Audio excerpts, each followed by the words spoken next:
Sa window frame na tayo. Yan ang mga frame ng window. Frame pa lang yan. Yung screen i-attach na lang at saka yung sliding yung cover nya. So andito na lahat yung mga gamit sa window. Yan, nai-attach na yung iba, yung mga frame. Yan. Ito, nai-attach na, oh. Yan. Malapit na.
Masa may masih ya masih ya.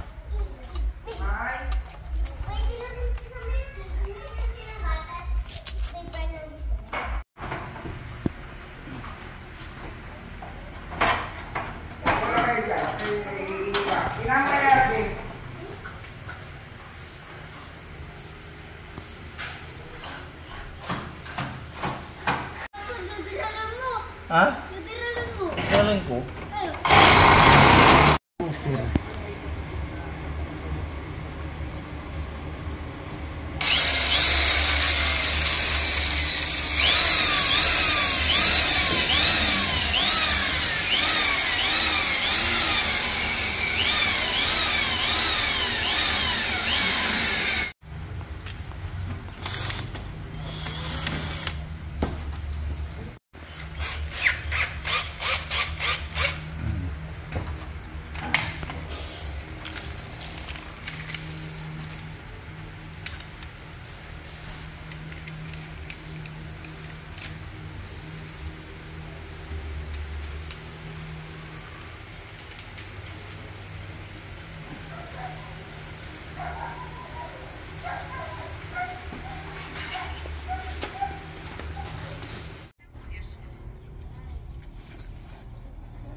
Sa back door naman ito yung screen window, screen door.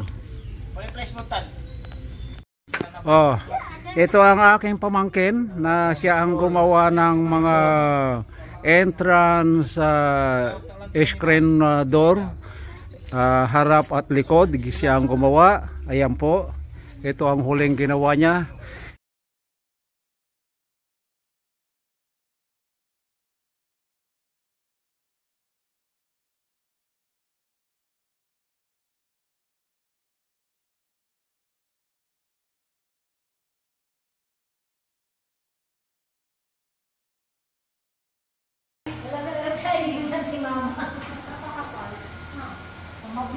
Yung mga nakaraan naman, ang ginawa niya ay ito po, ito.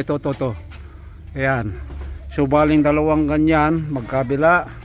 Iyon yung kabila.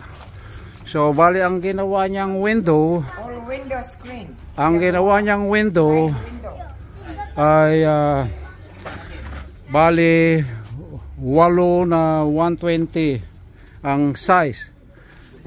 Lapit tayo dito, Japot. Hello. Yeah, ito yung ginawa niyang frame at saka may screen din yan, may glass. Yan ang ginawa niya, bali 8 kanyan. So 8 120 ang size at saka by 100 something o 110 yung height. So bali 8 kanyan. And then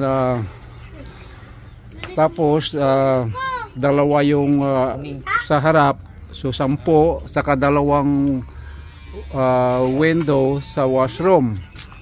So maraming salamat pamangkin, siya ang nakakuha ng job na ito.